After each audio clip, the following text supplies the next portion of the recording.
In the highlands of central Mexico, beneath the shadow of ancient volcanoes and amid the clamor of colonial cities, a storm was brewing. It was May 1862. The world had long since entered the age of empire, and once more the cannons of Europe were poised to speak. In the city of Puebla de Los Angeles, the fate of a young republic and the pride of an entire people would soon be tested. This was the Battle of Puebla, and, against all odds, it would become one of the most unexpected victories in the annals of modern warfare. The conflict began not with gunfire, but with debt. Following years of internal strife and civil war, President Benito Juarez declared a 2-year moratorium on foreign debt payments.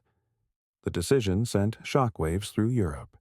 3 great powers, Spain, Britain, and France, responded by sending troops to Mexico, ostensibly to secure repayment. But motives differed. While Spain and Britain soon agreed to withdraw following diplomatic talks, France had no such intention.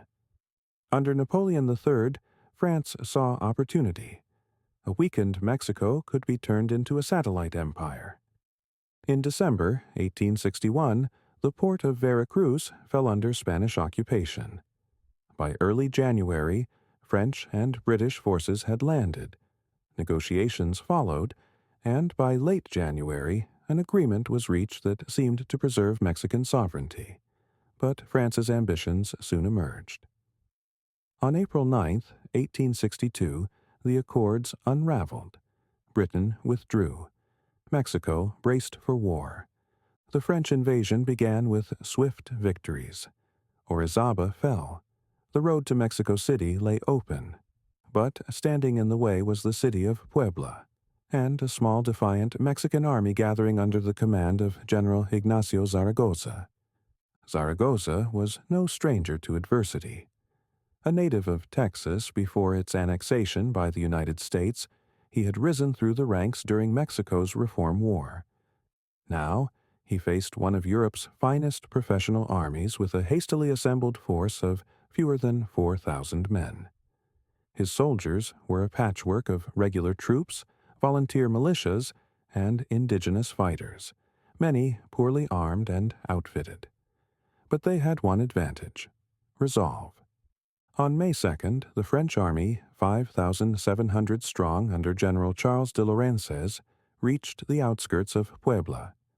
Lorenzez was confident. His men were well-trained, well-equipped, and battle-hardened. He planned a direct assault on Puebla's strategic high ground, 2 fortified hills crowned with old religious bastions, Fort Loreto and Fort Guadalupe. Zaragoza received reinforcements just in time. On May 3rd, Mexican divisions took up positions across the city, with Forts Loreto and Guadalupe now garrisoned under General Miguel Negrete. The stage was set. Dawn broke on May 5th, 1862, over a city shrouded in tense silence. At 11:30, the French struck. Zouaves, elite light infantry famed for their discipline and ferocity, advanced up the slopes, supported by artillery and marine troops.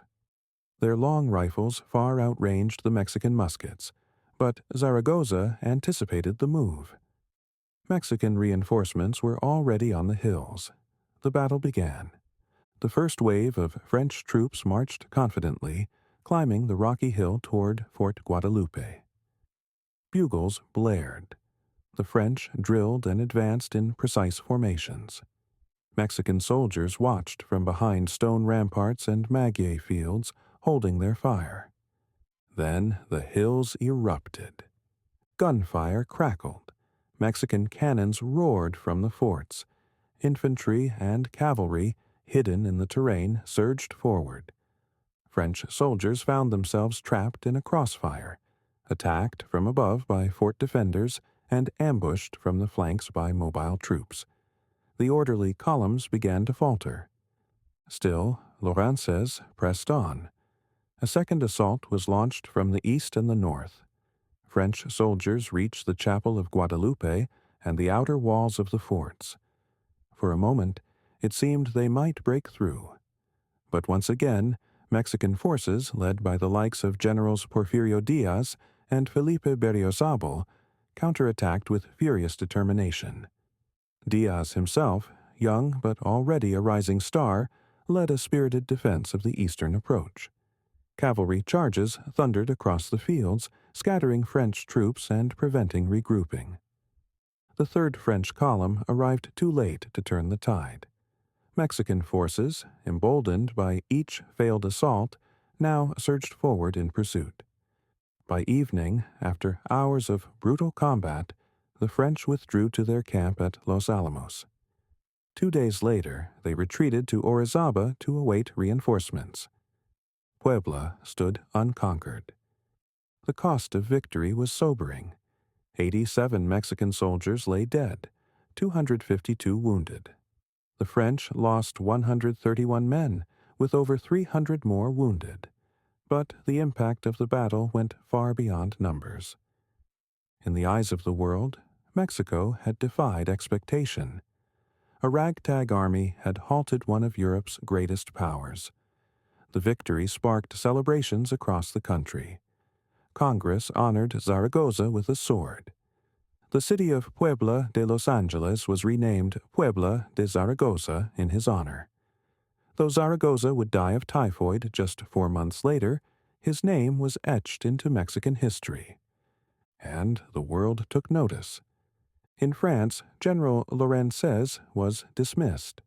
Napoleon III doubled down, sending reinforcements. The war continued. A year later, the French would return and capture Puebla after a bloody siege. Mexico City would fall. Archduke Maximilian of Habsburg would be installed as emperor. But the spirit of Puebla endured. Cinco de Mayo, literally the 5th of May, became a symbol. Initially celebrated mainly in Puebla, the victory's memory spread. President Juarez declared it a national holiday. Over the decades, especially during the 20th century, it would become a powerful emblem of resistance, pride, and heritage, particularly among Mexican communities abroad. In the United States, the holiday found new life. During the 1930s and 40s, President Franklin D. Roosevelt's Good Neighbor policy embraced Cinco de Mayo as a cultural bridge. By the 1960s, Chicano activists had made the date a rallying cry for identity and unity. Today, Cinco de Mayo is celebrated in cities across America, from Los Angeles to San Antonio. Not as the day of Mexican independence, but as a remembrance of defiance and dignity.